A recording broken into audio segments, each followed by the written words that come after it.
"Sir, he is hurting my mommy in the bathroom." The Hell's Angel biker stepped in and did something shocking. It starts in a dirty roadside diner, where a small boy tugs on the leather vest of a man everyone is afraid of. What the boy whispers next freezes the room and sends the biker walking toward a locked bathroom door.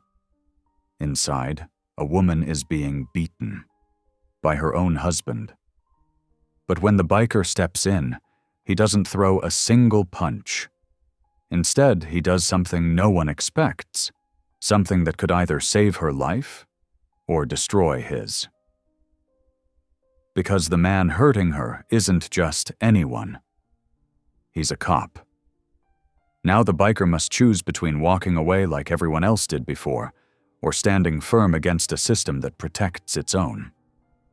Will staying calm cost an innocent woman everything, or will one man's unbreakable rule finally stop the violence no one else dared to confront?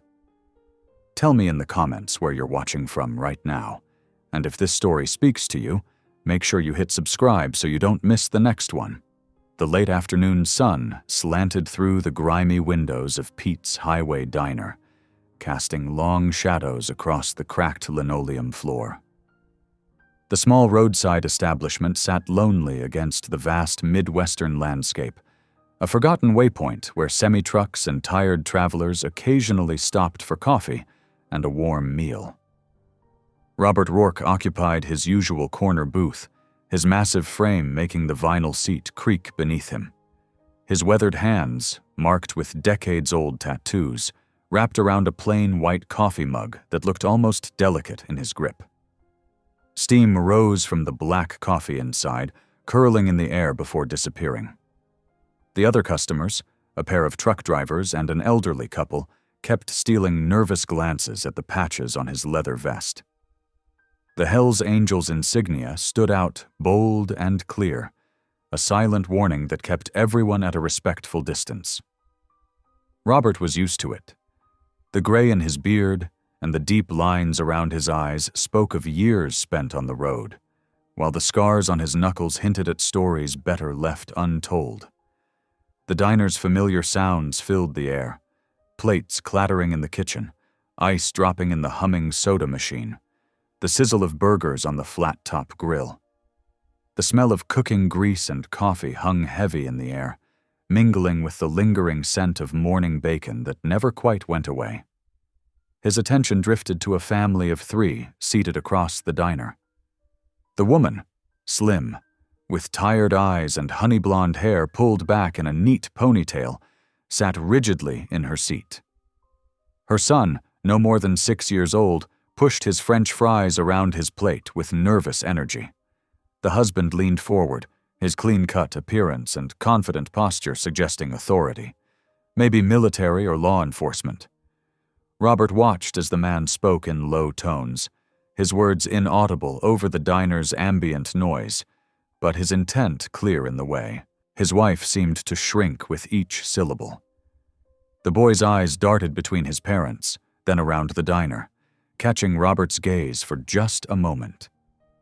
In that brief connection, Robert saw a familiar fear that made his chest tighten.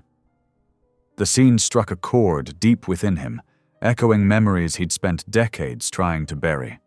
His mother's face, bruised and tearful, flashed in his mind.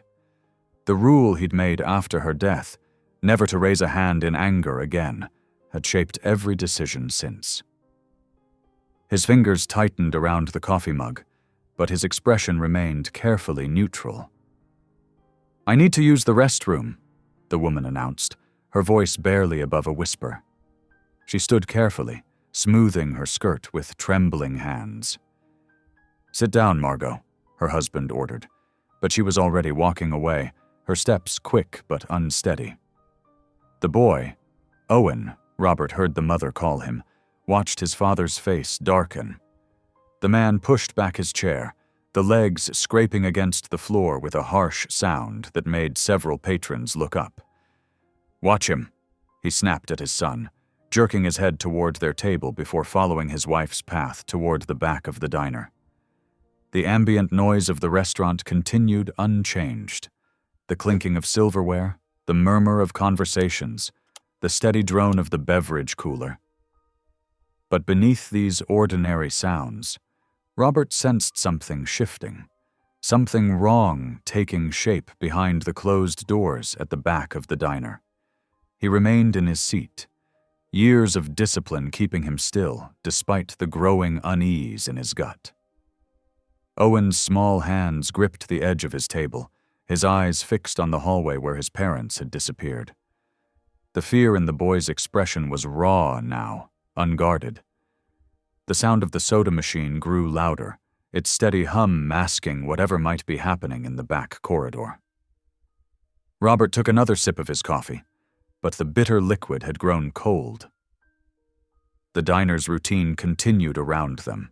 A waitress refilled water glasses. The cook called out an order. The cash register chimed. Yet beneath this normal facade, tension built like storm clouds gathering on the horizon. The scene held its breath, balanced on the edge of something about to break. The minutes crawled by like hours. Robert watched as Owen's shoulders grew increasingly tense, the boy's small frame practically vibrating with anxiety. The diner's usual sounds seemed to fade into a distant hum as Robert's focus narrowed to the hallway leading to the bathrooms and the clearly terrified child across the room. Suddenly, Owen slid from his booth. His sneakers barely made a sound against the worn linoleum floor as he made his way toward Robert's corner. The boy's steps were hesitant, but his eyes held a desperate determination that made him look older than his 6 years. Robert set down his coffee mug as the child approached. Despite his intimidating appearance, he kept his posture open and non-threatening, decades of experience helping him read the gravity of the moment. Owen's small hand reached out, trembling fingers catching the edge of Robert's leather vest. The boy's face was pale, his lower lip quivering as he leaned in close. "Sir," he whispered, his voice shaking but clear, "he is hurting my mommy in the bathroom." The words hung in the air between them, heavy with trust and terror. Time seemed to slow down, the diner's atmosphere becoming thick and syrupy. Robert felt each heartbeat in his chest as the child's words sank in, creating ripples through his consciousness that touched on every promise he'd made to himself over the years. The old familiar rage stirred in his gut, the same fury that had once led him down dark paths. But alongside it came the memory of his mother's face and the vow he'd made at her graveside. Never to raise a hand in anger again. Never to let violence be the answer. Robert took a deep breath, centering himself. Then, with deliberate care, he lowered himself to one knee, bringing himself level with Owen's frightened face. His movements were slow and gentle, like approaching a wounded animal. "Thank you for being brave enough to tell me," he said softly, his deep voice barely above a whisper. The words came out rough but kind, like weathered hands offering help. "I promise you, I'm going to handle this. Your mom will be okay." Owen's eyes searched Robert's face, finding something there that made his shoulders relax slightly. A tear slid down the boy's cheek, and Robert resisted the urge to wipe it away, knowing that any sudden movement might frighten him. "Go back to your seat now," Robert instructed gently. "Keep looking at your plate and don't worry, I've got this." The boy nodded once, then turned and walked back to his booth, his small back straight despite his fear. Robert watched him sit down before rising to his full height, his joints creaking slightly with the movement. The internal struggle raged as he stood there, instinct versus principle, fury versus control. His hands, capable of so much damage, remained relaxed at his sides. The old Robert would have stormed back there, fists first. But he wasn't that man anymore. He'd learned the hard way that violence only bred more violence. With measured steps, Robert began crossing the diner floor. His boots made soft thuds against the linoleum, each step deliberate and controlled. The other patrons fell silent as he passed, their conversations dying mid-sentence. The waitress behind the counter froze, coffee pot suspended in mid-pour. The walk to the bathroom seemed to take both an eternity and no time at all. The sounds from the kitchen grew distant, replaced by the pounding of his own heart in his ears. The fluorescent lights hummed overhead, casting harsh shadows in the narrow hallway. Robert could hear muffled sounds now, a sharp whisper, a stifled sob. His jaw clenched, but his breathing remained steady. Control. It was all about control. The bathroom. Dactor loomed before him, solid and institutional. Robert reached out, his scarred hand wrapping around the handle. With one fluid motion, he pushed the door open, stepping inside the small space. The lock clicked behind him with quiet finality. His measured movement served to mask the storm brewing inside him. Each step, each gesture was a conscious choice, choosing restraint over rage, justice over vengeance. The door's final click echoed in the silent diner, marking the moment when everything would change. The fluorescent lights buzzed overhead as Robert stepped into the cramped bathroom, his massive frame filling the doorway. The scene before him made his stomach clench. Margot was pressed against the grimy wall, a trickle of blood running from her split lip. Her eyes were wide with terror, one already swelling shut. Tom had his fist raised, frozen mid-motion at the interruption. "Let's all take a breath," Robert said quietly, his deep voice carrying natural authority. Without breaking eye contact with Tom, he reached behind him and locked the main door. Then he moved sideways, maintaining his position between them while securing the secondary exit that led to the alley. Tom's face twisted with rage. "This isn't your business, old man. Get out!" Robert pulled his phone from his vest pocket, tapped the screen deliberately, and set it on the edge of the sink. The red recording light blinked steadily. "Actually, it became my business when your son asked for help." He gestured to the closed toilet seat. "Sit down, Tom. We're going to have a conversation." "You don't tell me what to—" "Sit down." Robert didn't raise his voice, but something in his tone made Tom's protest die in his throat. The younger man's eyes darted between Robert's massive frame and the locked doors, calculating odds. Margot pressed herself further into the corner, trembling. Her fingers touched her bleeding lip, and she flinched at the contact. "Please," she whispered, though it wasn't clear to whom she was pleading. Robert kept his movements slow and deliberate as he positioned himself. "Your choices right now are simple, Tom. We can talk this through like men, or you can try something stupid. I'd prefer the first option." His gray beard caught the harsh lighting as he spoke, highlighting the scars that marked his weathered face. Tom's swagger began to crack around the edges. "You don't understand. This is between me and my wife." "I understand more than you think." Robert's voice remained steady. "I understand that strong men don't need to hurt women to feel powerful. I understand that real authority doesn't come from fear." "You don't know anything about us." Tom's voice rose sharply, bouncing off the tiled walls. "I'm an officer of the law. You're just some biker trash." There it was, the revelation Robert had suspected might come. He nodded slowly. "Being a police officer means you're held to a higher standard, doesn't it? Internal affairs tends to take a special interest when one of their own abuses power." Color drained from Tom's face. His eyes flicked to the recording phone. "How long has this been going on, Margot?" Robert asked gently, not taking his eyes off Tom. Margot's voice quavered. 3 years. Since Owen was 3 years old." She touched her swollen eye. It started with pushing, then slapping, then... Her voice broke. "Shut up." Tom lunged forward, but Robert simply shifted his weight, using his bulk to block access to Margot without raising a hand. "Keep talking, Margot," Robert encouraged softly. "It's all being recorded." The words tumbled out of her then, years of pent-up fear and pain finding release. The broken bones explained away in emergency rooms. The threats to take Owen if she ever told. The way Tom's badge had silenced her attempts to seek help.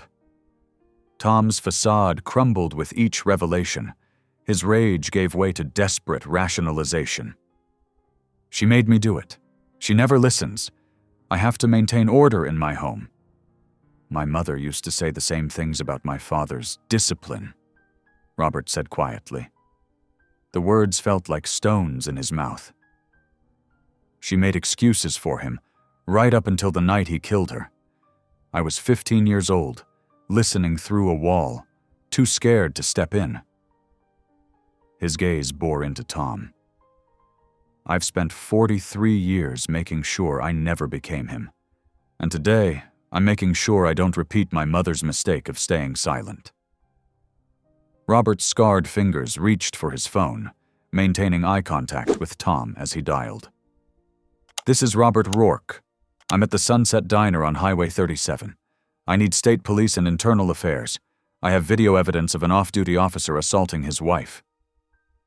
His voice remained calm as he rattled off the details. Tom slumped on the toilet seat, the fight draining out of him as the sound of distant sirens began to penetrate the bathroom walls. Margot's soft sobs mixed with the fluorescent buzz, a counterpoint to the growing wail of approaching justice. "Keep talking, Tom," Robert said firmly. "Tell the camera exactly what you've done. Consider it your first step toward whatever redemption you might earn." The confession began haltingly, then gained momentum as Tom's carefully constructed world of control crumbled around him. The sirens grew louder with each damning word. The wail of sirens grew from a distant cry to an overwhelming chorus. Red and blue lights began strobing through the diner's grimy windows, casting alternating shadows across the worn linoleum floor. The quiet afternoon erupted into chaos as 3 police cruisers screeched into the parking lot, followed closely by an ambulance. Inside the diner, customers abandoned half-eaten meals, pressing against windows or shrinking into booths. The waitress who had been watching Owen pulled the boy closer, her weathered hands gentle on his shoulders as he trembled. Robert emerged from the bathroom first, his massive frame filling the doorway. He had draped his leather vest over Margot's shoulders, the Hell's Angels patch barely visible beneath her curtain of tangled hair.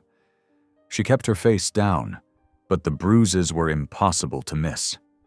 Tom followed a moment later, his hands clenched into fists, his police badge glinting dully on his belt.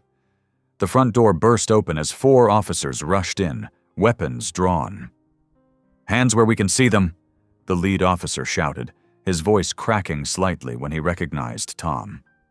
"Dave, these people are harassing me," Tom called out, his voice carrying an edge of desperate authority.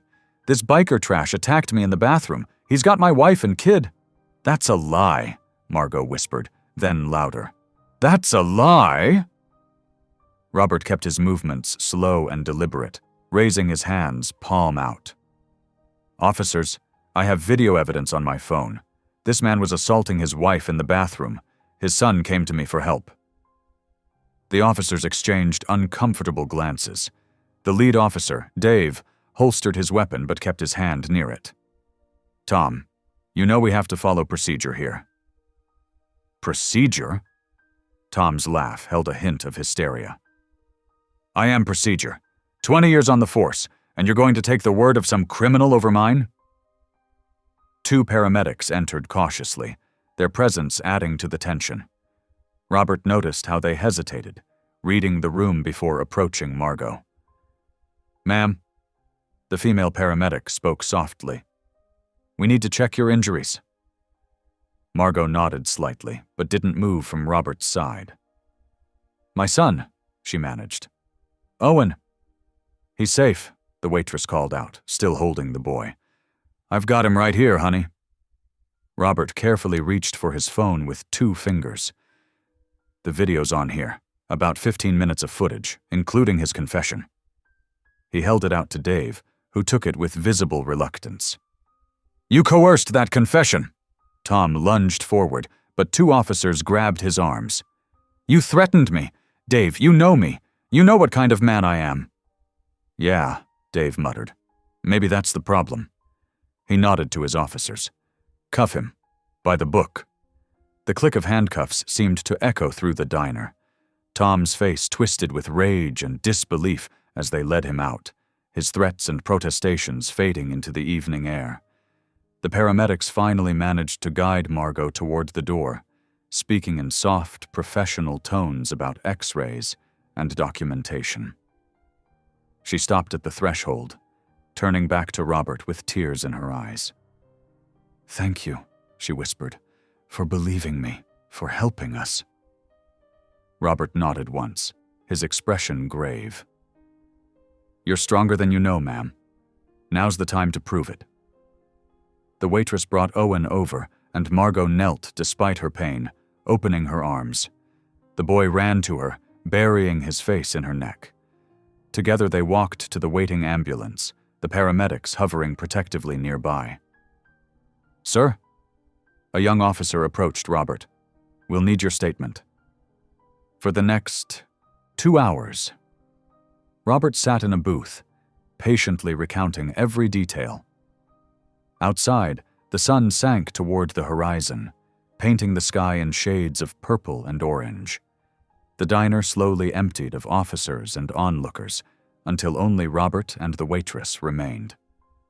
She brought him a fresh cup of coffee, setting it down with hands that still trembled slightly. You did the right thing, she said quietly. God knows how long that's been going on.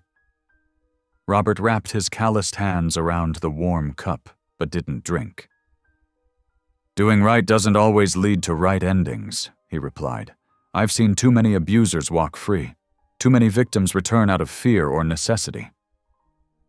Through the window, he watched the last police car pull away, its taillights bleeding red into the gathering dusk. The ambulance had long since disappeared, carrying Margot and Owen toward an uncertain future. The parking lot lay empty, except for his motorcycle, its chrome dulled by the fading light. The waitress touched his shoulder lightly before walking away, leaving him alone with his thoughts and cooling coffee. In the silence, Robert could hear the distant whisper of highway traffic, the hum of the fluorescent lights, and the weight of waiting to see if justice would follow through where courage had led. The coffee grew cold in his cup as darkness settled over the diner. Robert remained motionless, his weathered face reflected in the window, overlaying the empty parking lot beyond. He had done what he could, broken his silence where once he had been silent, stood firm where once he had trembled. Now all he could do was wait, hope, and pray that this time the system would protect those it was meant to serve. The diner's neon sign buzzed to life, casting a pale red glow across the table. Robert sat beneath it, a solitary figure in black leather, bearing witness to the long minutes between action and consequence, between courage and justice, between what is and what ought to be. The fluorescent lights of the police station hummed overhead as Robert sat patiently in the hard plastic chair. After 3 hours of questioning, his statement had been taken, reviewed, and filed. The clock on the wall showed 9:15 in the evening when Sergeant Dave Marshall finally emerged from his office. "Mr. Rourke," the sergeant said, his voice carefully neutral, "you're free to go. No charges will be filed regarding your involvement in tonight's incident." Robert stood slowly, his leather vest creaking. "The video?" "Has been logged into evidence," Dave confirmed, then added in a lower tone. "Look, you did what needed doing. But Tom's got friends here, lots of them. My professional advice? Leave town tonight." Robert met the sergeant's gaze steadily. That what you told Margot all the times she tried to report him? Dave flinched, then sighed heavily. Just watch your back. Outside, the night air held the lingering warmth of a summer evening. Robert's motorcycle waited in the parking lot, its chrome gleaming under the security lights. He swung his leg over the seat, but didn't start the engine immediately. Instead, he sat there, remembering the tremor in Owen's voice, the bruises on Margot's face, the rage in Tom's eyes. 20 minutes later, he pulled into the gravel parking lot of the Pine Grove Motel, a worn-down establishment on the outskirts of town. The neon vacancy sign flickered weakly as he approached the office. "Room for one," he told the elderly clerk, sliding across cash for 2 nights. The room smelled of old cigarettes and cheaper air freshener. Robert set his duffel bag down and sank onto the edge of the bed, his large frame making the ancient springs protest. Sleep felt impossible. Every time he closed his eyes, he saw his mother's face overlaid with Margot's, heard his childhood self's silence echoed in Owen's whispered plea for help. At the county hospital across town, Margot sat propped up in a narrow bed, her injuries documented and treated. Owen had finally fallen asleep in the chair beside her, his small hand clutching hers even in slumber. The bruises on her face had darkened, but the pain medication took the edge off the physical discomfort. A nurse named Sarah, with kind eyes and graying hair, entered quietly with a clipboard. "How are you feeling, Mrs. Briggs?" "Better," Margot whispered, careful not to wake Owen. What happens now?" Sarah pulled up a chair, her movements gentle and deliberate. "We have a social worker coming in the morning. There's a women's shelter about 40 minutes from here. They have secure facilities, counseling services, legal advocacy. They can help you file for an emergency protection order." Margot's free hand twisted in the thin hospital blanket. "I tried before. The paperwork always disappeared." "This time is different," Sarah assured her. "State police are involved now, and internal affairs. That video your friend made, it's been uploaded to 3 different secure servers. No one can make this disappear." Tears slid down Margot's cheeks. "He's not really my friend. I don't even know his name. But he..." She looked down at Owen's peaceful face. "He listened. He believed us." Sarah squeezed her shoulder softly. "Try to rest. You're safe here. We have security at every entrance, and no one gets on this floor without proper identification." For the first time in years, Margot felt the iron bands of fear around her chest loosen slightly. The hospital room, with its antiseptic smell and rhythmic beeping, felt like a sanctuary. Back at the motel, Robert's phone buzzed shortly before 11 o'clock. The number was unfamiliar. "Mr. Rourke? This is Investigator Chen with the State Police Internal Affairs Division. I'm calling to confirm we've received and secured the video evidence you provided earlier this evening." Robert sat up straighter. "You've reviewed it?"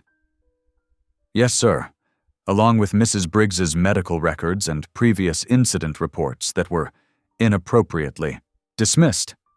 We'll need you to make a formal statement tomorrow, but I want you to know we're taking this very seriously."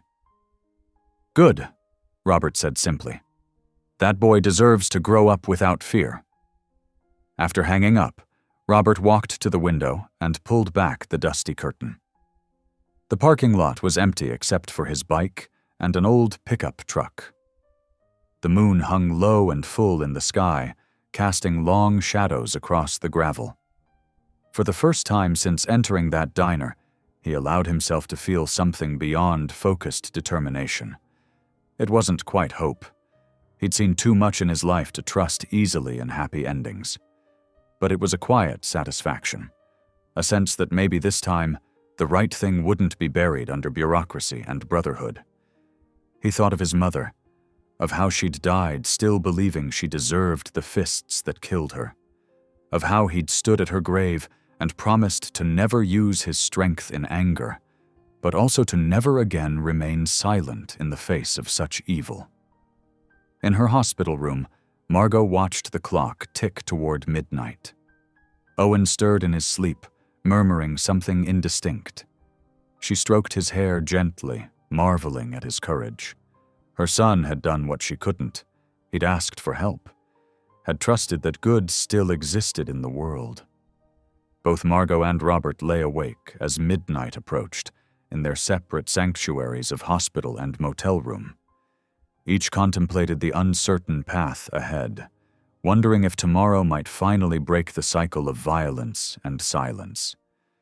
Neither knew what the morning would bring, but for the first time in longer than either could remember, the future held possibilities beyond fear.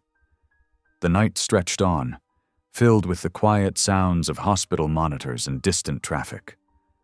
In their separate vigils, both Robert and Margot remained awake, watching the hours pass, each hoping that this time justice would prevail where it had failed before.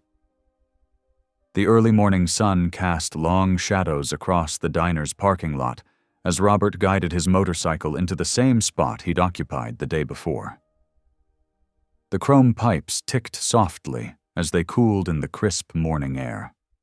He paused for a moment, studying the familiar building that now felt somehow different. When he pushed open the glass door, the little bell chimed just as it had yesterday, but the atmosphere inside had shifted dramatically. Instead of people averting their eyes or sliding away, several patrons looked up and offered small nods of acknowledgement. The tension that had surrounded him yesterday had transformed into something closer to respect. Martha, the older waitress who'd been working during yesterday's incident, gave him a warm smile. "Coffee's fresh," she said, already reaching for a mug. "Your usual spot's open?" Robert settled into his corner booth, noticing how the other customers' body language had changed. Where there had been fear, there was now curiosity and something that looked like gratitude. A middle-aged trucker at the counter caught his eye and lifted his coffee cup in a silent salute. Martha brought his coffee and stood by the table, her order pad clutched tight. "What you did yesterday," she began, then paused to clear her throat. "Well, let's just say it was about time somebody stood up to that man. Been watching him hurt that poor woman and child for too long, but nobody—" She shook her head. "Nobody wanted to cross a cop."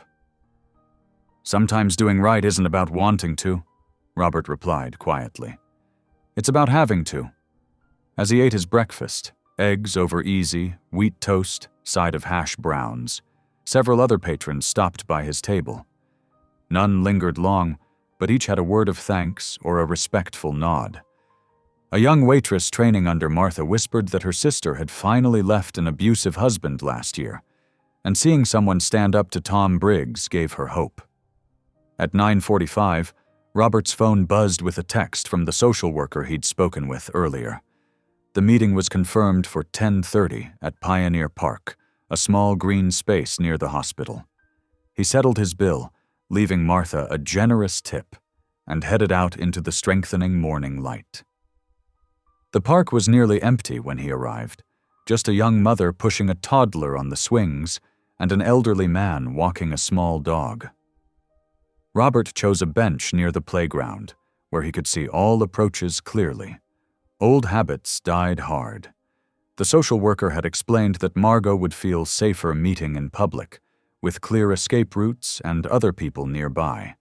At exactly 10:30, he saw them approaching: Margot, Owen, and a professional-looking woman he assumed was the social worker. Margot walked carefully, still favoring her left side. The hospital had cleaned up her visible injuries, but she moved like someone expecting pain. Owen stayed close to his mother's side, one hand firmly gripping hers. The social worker made introductions. "Mr. Rourke, I'm Grace Chen from Family Services. Thank you for agreeing to meet here." Robert stood slowly, trying to make his large frame less intimidating. "Ma'am," he acknowledged, then looked at Margot. How are you feeling?" Margot managed a small smile, though her eyes remained wary. "Better. The doctors were very kind." She gently nudged Owen forward. "Someone wanted to say something to you." Owen looked up at Robert with solemn eyes. "Thank you for helping my mommy," he said quietly. "You weren't scary at all, even though you look scary." A ghost of a smile crossed Robert's weathered face. "Sometimes looking scary can be useful, especially when you need to protect people who aren't scary enough." They settled on adjacent benches, Grace positioning herself slightly apart to give them space while maintaining supervision. For a few moments, they watched Owen, who, with his mother's encouragement, had wandered to the nearby swing set. "I tried before, you know," Margot said suddenly, her voice barely above a whisper. "To report him 3 times." She twisted her hands in her lap. "The first time, the responding officers were his friends from the academy. They told me to stop being dramatic. The second time, the paperwork disappeared from the station. The third time..." She took a shaky breath. "The third time, he convinced them I was mentally unstable and had injured myself." Robert listened silently, his presence steady and non-judgmental. When she paused, he simply nodded, encouraging her to continue if she wished. "After that, I stopped trying. It seemed safer to just survive. To teach Owen how to be quiet, how to be invisible." Tears slipped down her cheeks.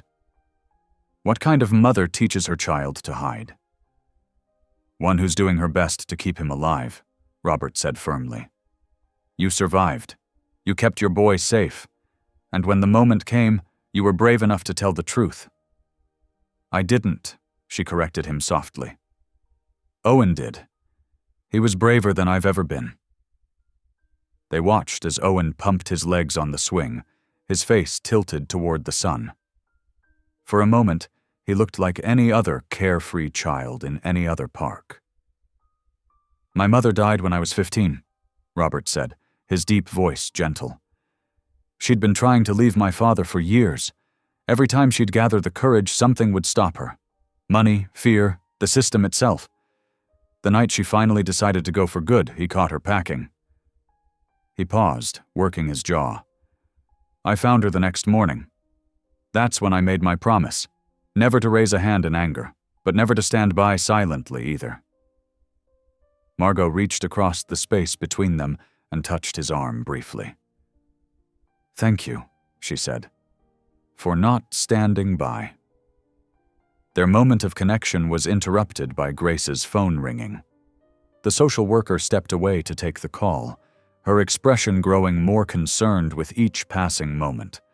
When she returned, her professional composure couldn't quite mask her worry. "Margot," she said carefully, "I need to inform you of a development. Tom's colleagues posted bail about an hour ago. He's been released pending the investigation." The color drained from Margot's face. Her eyes immediately went to Owen, still swinging peacefully, unaware that his world was about to shift again. "He can't," she started, her voice breaking. "He'll come for us. He always said if I ever tried to leave." The morning sun suddenly seemed colder, the park less safe. The fragile sense of peace they'd built over their conversation crumbled under the weight of this new reality. Robert watched as the fear crept back into Margot's posture, her shoulders hunching as if preparing for a blow.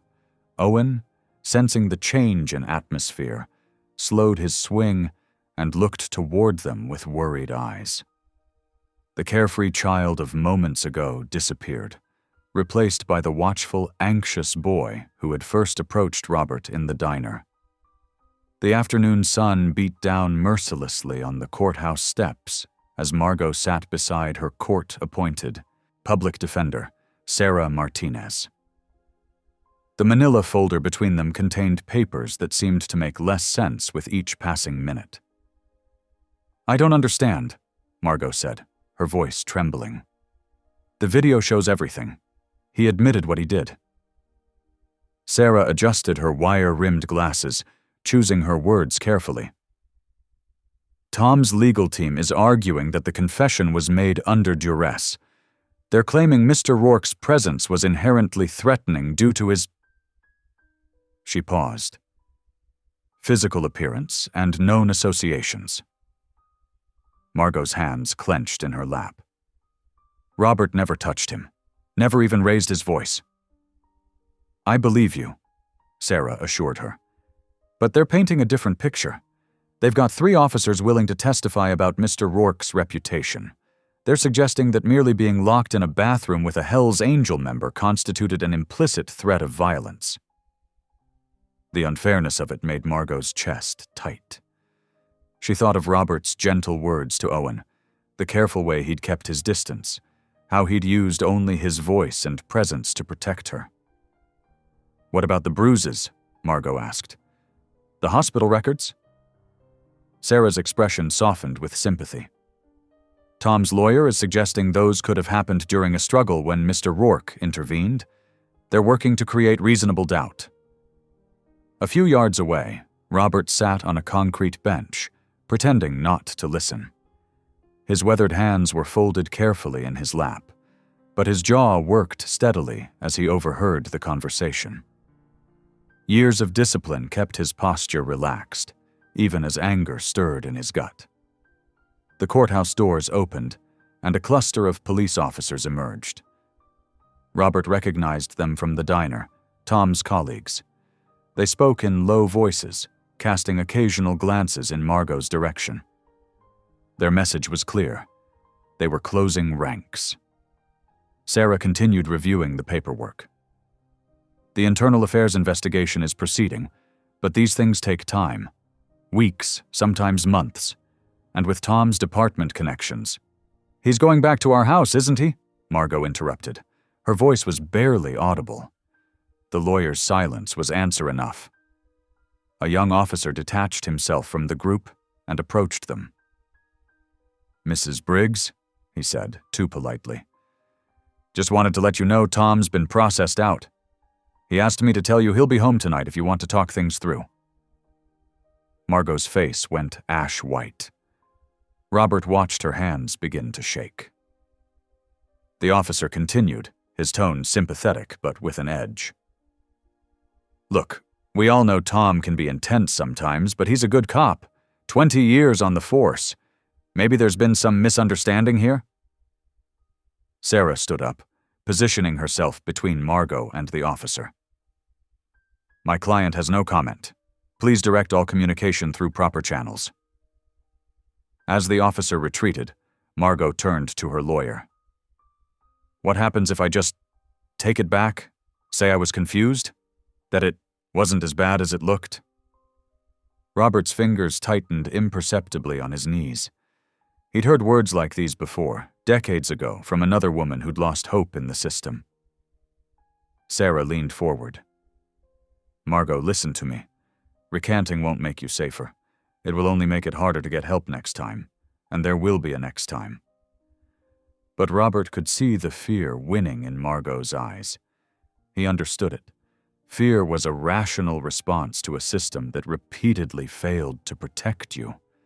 He'd watched his mother cycle through the same emotions, the same desperate calculations, until that final night when her calculations ran out. The afternoon wore on. More whispers circulated through the courthouse. Robert caught fragments. That biker threatened him, probably looking for trouble. Tom's a family man.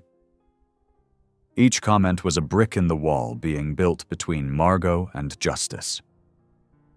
By late afternoon, the courthouse steps had cleared. Sarah packed up her files with promises to keep fighting, but her expression was grim. Margot sat motionless, staring at nothing, while Owen dozed against her shoulder. The boy had been quiet all day, watching everything with those two old eyes that made Robert's heart ache. I can't go back there, Margot whispered, more to herself than anyone else. But I don't have anywhere else to go. Robert stood slowly, careful to maintain his non-threatening demeanor. "The women's shelter in Marion County," he said quietly. "They have space." Margot looked up, surprised. "How do you—" "I make it my business to know," he replied simply. But she was already shaking her head. "He'd find me. He knows all the shelters in 3 counties. He's done welfare checks there before." The sun was setting now, painting the courthouse steps in long shadows. Margot gathered a still sleeping Owen and let Sarah drive them to the temporary housing the court had arranged, a motel on the edge of town, where Tom would know exactly where to find them. Robert watched them go, then walked to where his motorcycle waited in the parking lot. The machine was solid, dependable, unlike the justice system that seemed designed to protect the powerful at the expense of the vulnerable. He stood beside the bike as darkness crept in, one hand resting on the worn leather seat. For the first time in years, he felt the old rage stirring, not the hot, explosive anger of youth, but something deeper and colder. He had followed his rule, had kept his promise never to raise a hand in anger. But watching the system prepare to fail another woman, just as it had failed his mother, made him question whether peace was always the answer. The parking lot lights flickered on, casting harsh shadows. Robert remained motionless, wrestling with the weight of his choices. Had his restraint, his insistence on handling things the right way, actually doomed Margot's chance at justice? The question hung in the air as evening settled around him, offering no easy answers. In the calm distance, a door slammed. A car engine started. Somewhere in town, Tom Briggs was heading home, while the woman he'd terrorized hid in a motel room, counting the hours until morning. Robert stood in the growing dark, caught between his principles and the harsh reality that sometimes the system protected the wrong people.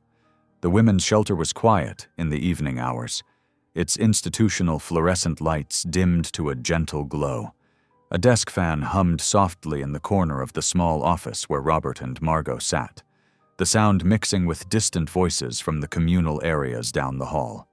The shelter worker, Mary, had given them privacy after seeing the weight in Robert's eyes when he'd asked to speak with Margot.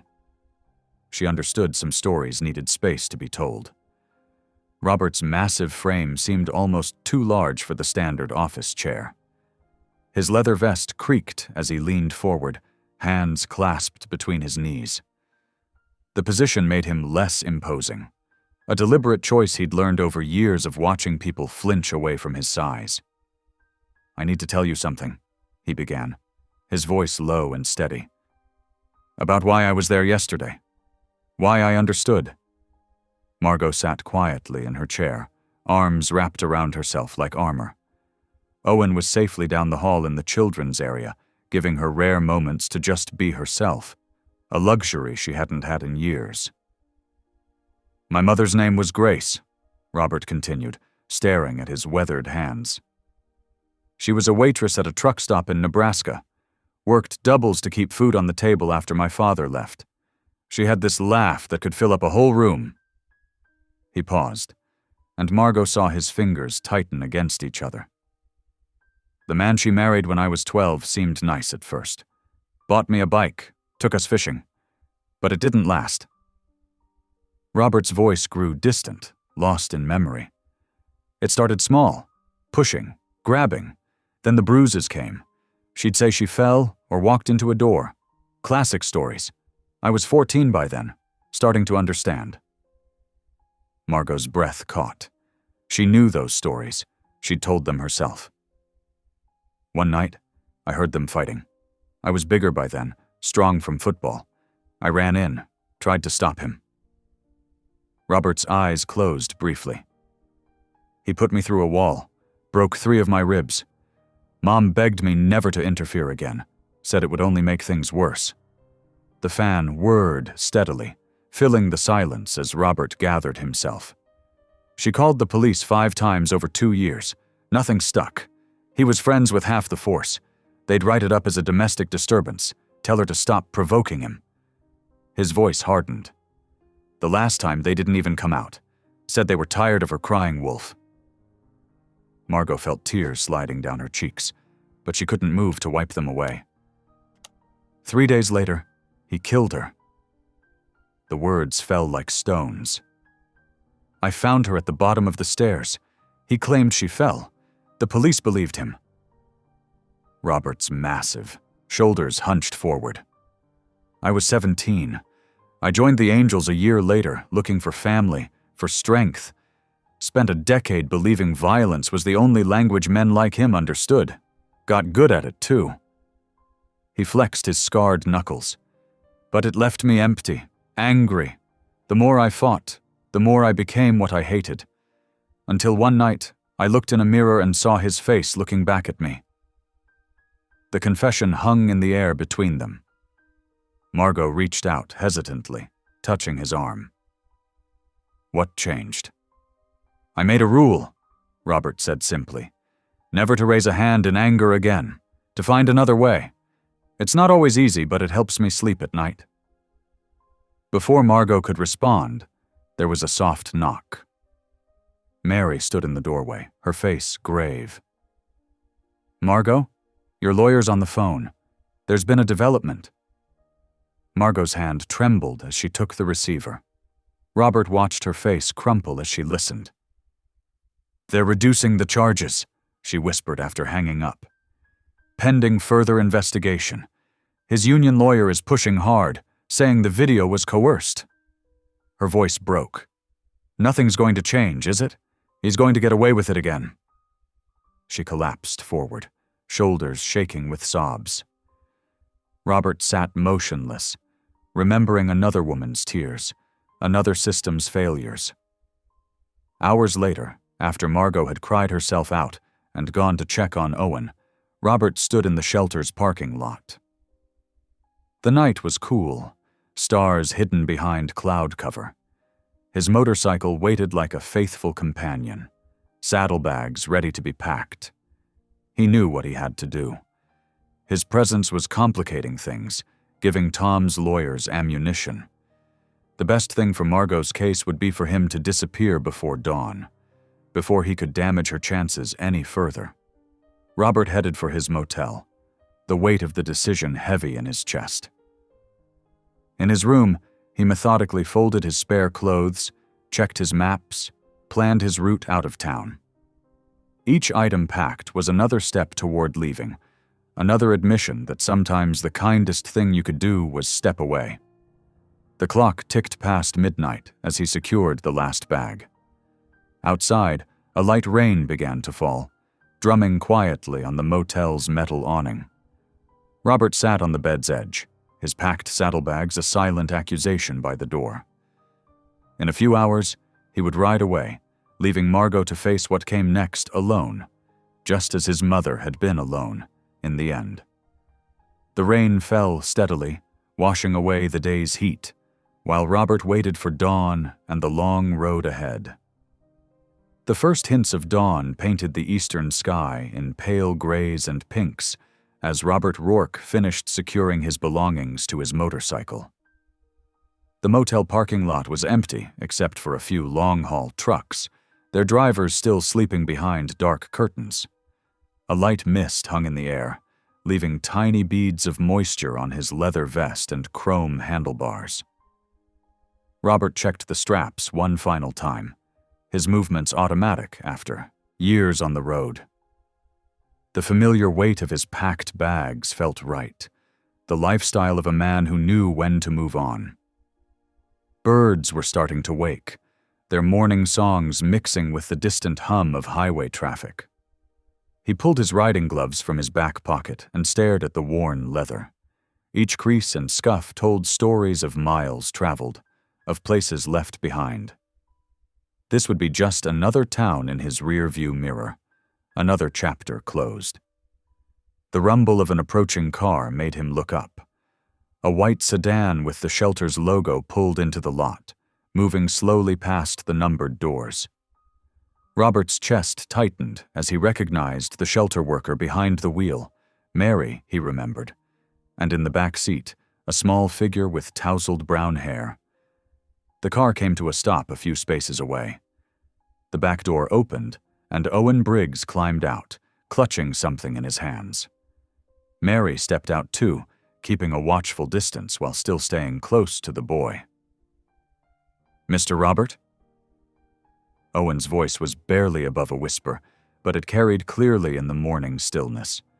He took a few hesitant steps forward, his sneakers scuffing against the asphalt. Robert set his gloves down on the bike's seat. "Hey, buddy," he said softly, kneeling down to meet the boy's eye level. "You're up awful early." Owen nodded, his fingers working nervously at the paper he held. Mary said, "She said you might be leaving." His lower lip trembled slightly. "Is that true?" The question hit Robert like a physical blow. He glanced at Mary, who stood with her arms crossed, her expression carefully neutral, but her eyes carrying a weight of understanding. "I thought it might be best," Robert admitted, his voice rough. "Sometimes grown-ups have to make hard choices to help other people." Owen's face scrunched up in concentration, processing this. Then, with sudden determination, he thrust the crumpled paper forward. "I made this for you. Last night when I couldn't sleep." Robert took the offered drawing carefully, smoothing it out against his knee. The paper was from a shelter notepad, covered in the bold, uncertain strokes of children's crayons. But the image was unmistakable. A tall figure in black, with what appeared to be wings made from a leather vest, standing between a smaller figure with long hair and a dark, shadowy shape that loomed but couldn't quite reach past the protector. "That's you," Owen explained, pointing to the winged figure. "And that's Mommy, and—" He trailed off, not needing to explain the menacing shadow. Robert stared at the drawing, his throat tight. In the child's simple lines, he saw everything: fear and hope, darkness and light, the eternal struggle between protection and threat. His fingers traced the crude wings, remembering another child who once wished for someone to stand between danger and those he loved. "Mommy says you're brave," Owen continued, shifting from foot to foot. "She said you helped us even though you were scared too." Robert looked up sharply. "What makes you think I was scared?" "Because," Owen said with the simple wisdom of children, "being brave means doing something even when you're scared. That's what Mary told me." From where she stood, Mary gave a small nod, her eyes suspiciously bright in the growing morning light. The words settled into Robert's chest, like stones dropping into still water, creating ripples that spread outward, disturbing everything they touched. He looked at his packed bags, at the highway stretching away toward the horizon, at the drawing that showed him not as he was, but as he could be, as Owen saw him. Courage isn't about staying untouched, he realized. It's about staying present, about standing in the hard places, even when every instinct screams to run. His mother had died because everyone who could have helped had looked away, had chosen the easier path. With hands that suddenly felt very sure, Robert reached for his saddlebags. The familiar click of the buckles opening seemed louder than before. He began removing his carefully packed belongings, setting them on the ground beside his bike. Owen watched with wide eyes. "Does this mean you're staying?" "Yeah, buddy," Robert said, his voice growing stronger with each bag he unpacked. "I'm staying?" The boy's face broke into a tentative smile, like sunshine breaking through clouds. From the parking lot entrance, Mary gave an approving nod before gesturing to Owen. "Come on, sweetie. Let's get you back to your mom. She'll be waking up soon." Owen started to turn away, then suddenly darted forward and wrapped his arms around Robert's waist in a quick, fierce hug. Before Robert could react, the boy was running back to the car, leaving him standing beside his half-unpacked motorcycle with the drawing still in his hands. Robert watched the shelter's car pull away, then reached for his key. The familiar rumble of his bike's engine died as he turned it off. the silence that followed feeling not like an ending, but like a beginning. The sun broke fully over the horizon, burning away the last of the morning mist. Robert carefully folded Owen's drawing and tucked it into his vest pocket, right over his heart, where it settled like a promise. The call came just after lunch. Robert was sitting in the motel room, reviewing some paperwork from the shelter, when his phone buzzed. The number wasn't familiar. "Mr. Rourke? This is District Attorney Sarah Marshall." The prosecutor's voice was steady, professional. "Do you have a moment to talk?" Robert sat straighter, his full attention engaged. "Yes, ma'am." "Your video statement has had an interesting effect," she continued. "Since yesterday evening, 3 other women have come forward with complaints against Officer Briggs. 2 are former partners. 1 is a colleague from the department. They saw the news coverage and—" She paused. "Well, let's just say your intervention gave them courage." Robert's hand tightened on the phone. "Are they willing to testify?" "They are, and there's more. We've uncovered a pattern of incident reports that were conveniently misplaced. Internal Affairs is very interested." She cleared her throat. "Which brings me to why I'm calling. Would you be willing to provide a detailed, sworn statement about what happened in that bathroom?" "Of course." Robert didn't hesitate. "Whatever helps." 2 hours later, Robert sat in a clean, well-lit conference room at the courthouse. A stenographer typed quietly in the corner, while the prosecutor asked careful questions. Robert described everything: Owen's whispered plea, the locked bathroom door, Tom's rage, and most importantly, his own restraint. "To be clear," the prosecutor pressed, "at no point did you physically threaten Officer Briggs?" "No, ma'am." Robert's voice was firm. "I made sure to keep my distance. Just let him talk himself into trouble." She nodded, making notes. "That's consistent with the audio. Your control of the situation without force is actually quite remarkable." Robert thought of his mother, of all the times violence had only bred more violence. Sometimes the strongest thing you can do is stay still.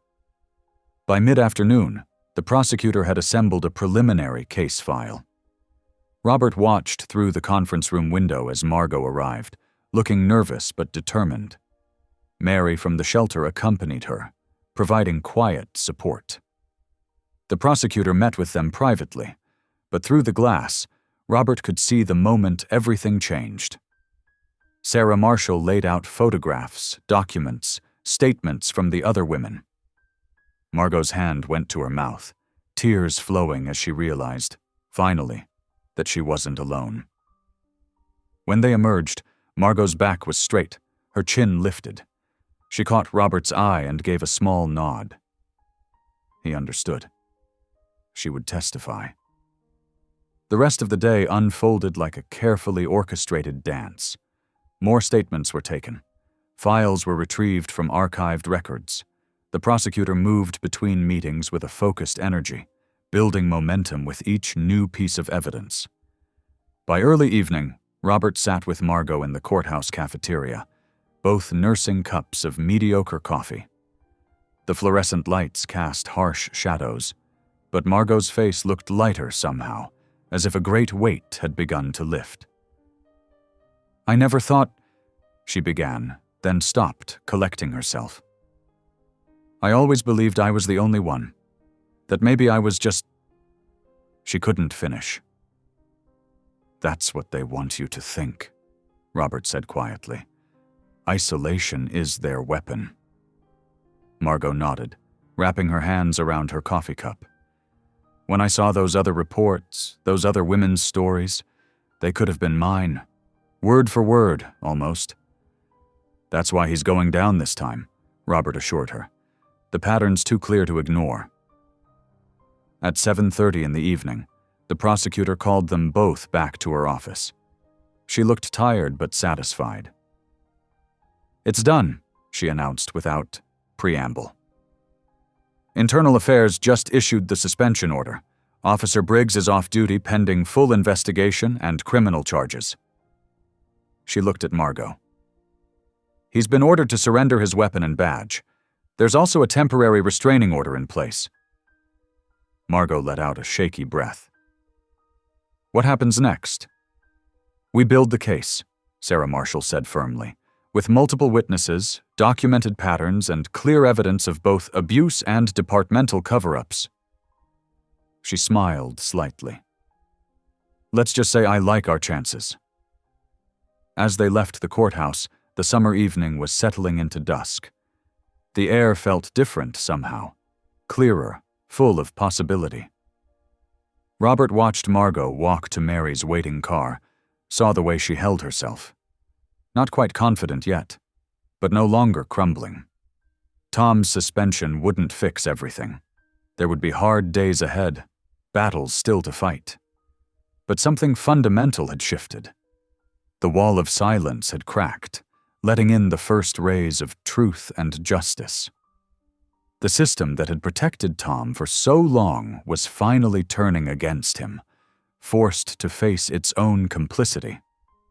Robert thought of his mother again, wondered what she would say if she could see this moment, this small but vital victory for truth over power, for courage over fear. The weeks that followed moved like seasons, each day marking small but significant changes. On a crisp Monday morning in September, Robert sat in the back of courtroom 3, watching Margot testify at Tom's preliminary hearing. Her voice trembled at first, but grew stronger as she spoke.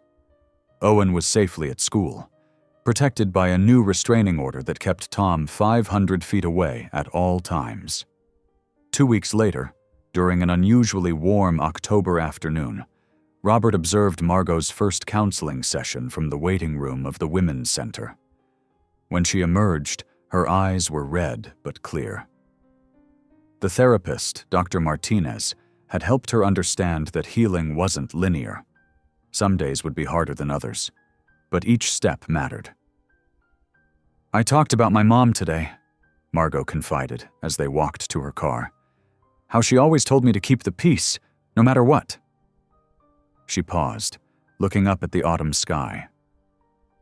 I think I'm finally learning that peace isn't the same as silence. By mid-October, Margot had moved into transitional housing, a modest 2-bedroom apartment with security cameras and reinforced locks. Robert helped carry boxes, while Owen excitedly claimed his new room. The walls were bare, but Margot hung his drawing of the biker guardian on the refrigerator. The court dates continued steadily. Each appearance brought new evidence, new testimonies. 3 other women came forward, their stories eerily similar. Tom's lawyer tried to paint Robert as a menacing biker who had coerced a false confession, but the audio recording spoke for itself. Tom's own words revealed the truth he'd hidden behind his badge for years. November brought another change. Margot started volunteering at Hope Haven, the women's shelter that had first helped her. 2 afternoons a week, she answered phones and sorted donations. Sometimes she simply sat with new arrivals, offering the quiet understanding that only comes from walking the same path. I never thought I'd feel strong enough to help anyone else, she told Robert one evening as they shared coffee at the diner where it all began. The staff treated them like family now. But every time I talk to another woman who's where I was, it helps me too. The final hearing arrived on a cold December morning. Snow dusted the courthouse steps as Robert took his usual place in the back row. Tom sat at the defendant's table, his shoulders stiff in a suit that no longer carried authority. The proceeding moved with solemn precision. Evidence presented, arguments made, justice slowly unfurling. When the judge spoke, her voice carried the weight of certainty. The evidence before this court shows a clear pattern of domestic violence and abuse of power. The defendant used his position as a law enforcement officer not only to perpetrate abuse, but to avoid consequences for his actions. Robert watched Margot's shoulders straighten as the judge continued. This court hereby sentences the defendant to 5 years in state prison with mandatory counseling. Furthermore, The defendant is permanently stripped of his law enforcement certification and shall remain subject to a lifetime restraining order. The sound of the gavel echoed through the courtroom like thunder. Not an ending, but a beginning. Tom was led away in handcuffs, no longer wearing a badge to hide behind. Margot remained seated until the courtroom cleared, tears rolling silently down her cheeks. Finally, she turned to Robert. "It's really over, isn't it?" "This part is," he answered honestly. "The rest is up to you." She nodded, understanding. The hard work of healing would continue, but now she could face it without fear shadowing every step. The judge's gavel had done more than deliver a sentence. It had validated her truth, affirmed her worth, and opened a door to possibilities she was only beginning to imagine. As they left the courthouse that December morning, snow was still falling, covering the old year's pain with the promise of new beginnings. The gavel's echo faded, but its impact would ripple outward, touching other lives, breaking other silences, proving that justice, though slow, was possible after all. The spring sun warmed the parking lot of Miller's Diner as Robert Rourke's motorcycle rumbled to a stop. 4 months had